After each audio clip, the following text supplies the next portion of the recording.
আজ শুক্রবার 14 ফেব্রুয়ারি 2025, পহেলা ফাল্গুন 1431 বঙ্গাব্দ, 14 সাবান 1446 হিজরি। জানিয়ে দেব আজকের দৈনিক বাংলাদেশ প্রতিদিন পত্রিকার শিরোনামগুলো। পদে পদে মানবাধিকার লঙ্ঘন, হাসিনার নির্দেশে পুলিশ ছিল বেপরোয়া। জাতিসংঘের প্রতিবেদনে আরও রোমহর্ষক তথ্য। বিচার বহির্ভূত হত্যা ও গণগ্রেফতার। চিকিৎসা সেবায় বাধা, ইন্টারনেট সংযোগ বন্ধ। বাধ্য করা হতো মিথ্যা সংবাদ প্রকাশে। লক্ষ্যবস্তু ছিল নারী ও শিশু।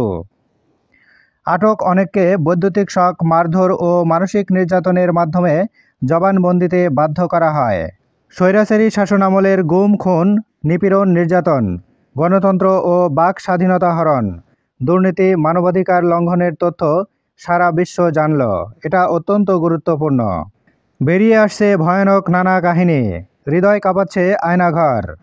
ওয়ার্ল্ড গভর্নমেন্ট সামিটে প্রধান উপদেষ্টা, ডিসেম্বরেই নির্বাচনের সম্ভাবনা। সংবাদ সম্মেলনে মির্জা ফখরুল, আগে স্থানীয় নির্বাচন দাবি, দেশ ভঙ্গের পরিকল্পনা। আজ পবিত্র শবে বরাত, ট্রাম্প পুতিন যুদ্ধ বন্ধে 90 মিনিটের ফোন আলাপ। প্রধান বিচারপতি, এআই ব্যবহারে আইনি চ্যালেঞ্জ, প্রস্তুত হতে হবে। নিরপেক্ষভাবে আইন প্রয়োগের আহ্বান HRWর। হাসিনাকে ফেরাতে কাগজপত্র দেওয়া হয়েছে ভারতকে।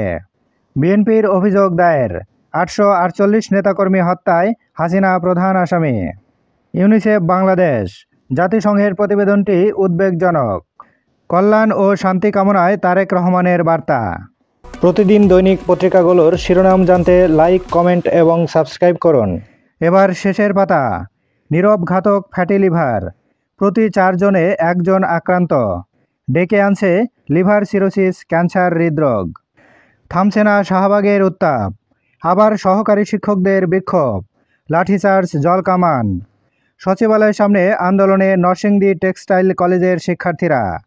বিভিন্ন স্থানে অবরোধে সিএনজি অটোচালকরা। দেশে দেশে যাবে ইসি, প্রবাসীদের ভোটার করার টার্গেট অক্টোবরের আগেই।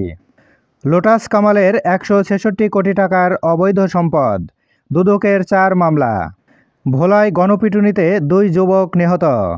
গ্রাস হচ্ছে কর্ণফুলী, কমেছে নদীর নাব্য, মৎস্য সম্পদ ও নৌ পরিবহন। বিচারকের বিরুদ্ধে ব্যবস্থা নিতে প্রধান বিচারপতিকে চিঠি।